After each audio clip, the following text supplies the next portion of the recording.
പ്രതിയോട് കാണിച്ചത് അനീതി. കൊലക്കേസ് പ്രതിയെ 25 വർഷത്തിനു ശേഷം വിട്ടയച്ച് സുപ്രീം കോടതി. രേഖകൾ അവഗണിച്ച കോടതി അനീതി കാണിച്ചുവെന്ന് വിലയിരുത്തിയാണ് സുപ്രീം കോടതി നടപടി.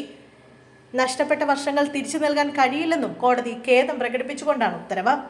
കുറ്റകൃത്യം നടക്കുമ്പോൾ പ്രതിക്ക് പ്രായപൂർത്തിയായിരുന്നില്ലെന്ന് കണ്ടെത്തിയതിനെ തുടർന്നാണ് നടപടി.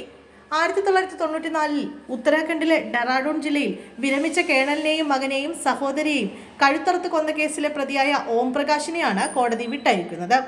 1994 കുറ്റകൃത്യം നടക്കുമ്പോൾ പ്രതിക്ക് 14 വയസ്സ് മാത്രമാണ് പ്രായമുണ്ടായിരുന്നുവെന്നും കോടതി കണ്ടെത്തി.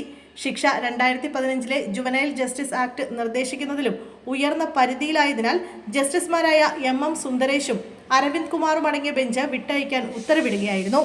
പ്രതിക്ക് പ്രായപൂർത്തിയായിരുന്നില്ല എന്ന വാദം വിചാരണഘട്ടത്തിൽ ഉന്നയിക്കപ്പെട്ടെങ്കിലും വിചാരണ കോടതി അംഗീകരിച്ചില്ല. വധശിക്ഷയ്ക്ക് വിധിക്കുകയും ചെയ്തു.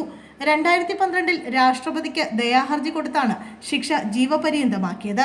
60 വയസ്സ് തികയുന്നതുവരെ പ്രതിയെ മോചിപ്പിക്കരുതെന്നായിരുന്നു ഉത്തരവ്. ഇതിനിടെ പ്രായം നിർണ്ണയിക്കൽ പരിശോധനയുടെ റിപ്പോർട്ടും പ്രതിക്ക് അനുകൂലമായിരുന്നെങ്കിലും ഇതും ഹൈക്കോടതി തള്ളി. ഇതേ തുടർന്നാണ് സുപ്രീം കോടതിയെ സമീപിച്ചത്.